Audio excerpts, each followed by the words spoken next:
嗱，今日嚟講一個好熱門嘅話題就係 AI 受害者。今期嘅主角咧係中小學嘅語文老師布置了作文作業。而家好多學生翻到屋企就唔識寫或者懶得寫，就直接用 AI。大概率如果大家都用同樣嘅 AI 嘅話，出嚟嘅字詞都係差唔多嘅，甚至唔同嘅 AI 都可能會出現同樣嘅情況。點解咧？因為 AI 都會抄翻 AI。呢個先至係現狀，都唔想睇啊！個個一 Q 樣嘅，個個都係抄同一篇 AI， 即係佢會好崩潰。AI 其實咧，佢最差就係寫作。點解咧？因為 AI 最差嘅就係邏輯，你反而叫佢吟詩作對咧，佢又會好工整，係咪？但係咧，你叫佢好有邏輯咁講一件事，甚至講一個古仔咧，佢都好差好差啦。特別是係其實寫記敘文嘅時候咧，就基本上係唔合格嘅。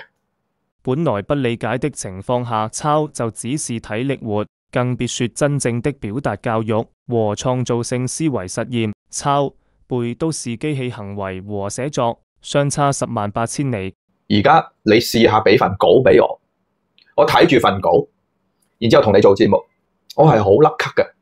哪怕嗰份稿係我自己寫嘅，我就睇咗呢度，我講乜嘢，呢度我講乜嘢，我好甩咳，我唔可以好似而家咁唔使攞稿咁講。點解你講唔出嘢？係因為其實人嘅嗰個講嘢，佢用嗰個腦區唔同啊。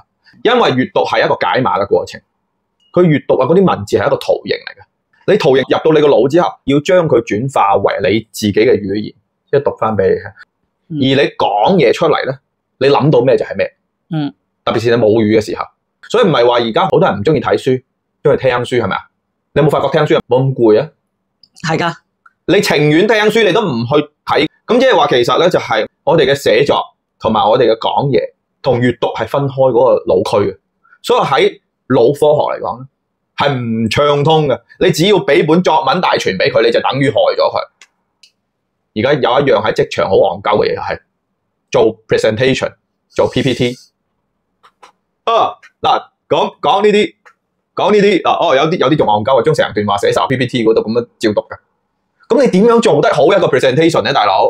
所以而家唔養閒人嗰啲公司啊，基本上有一個白板嘅 presentation， 俾塊白嘅板俾佢，佢從佢自己諗到啲咩就畫啲咩喺度講，甚至成個過程都唔需要畫嘅。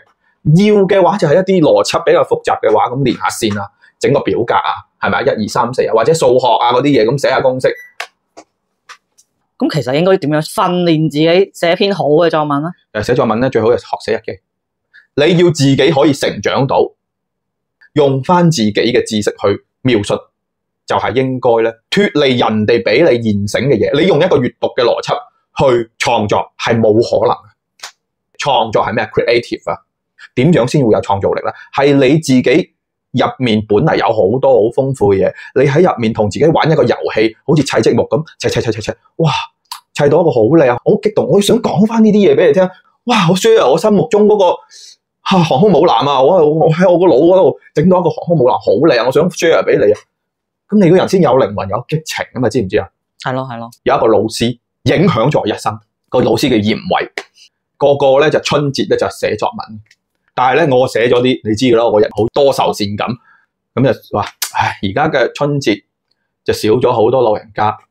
又少咗好多節目，又冇煮煎堆啦，又冇燒炮仗。咁咧，今年開始，因為我高中嗰陣就禁煙花嘛，開始，咁就連最後嘅年味都冇啦。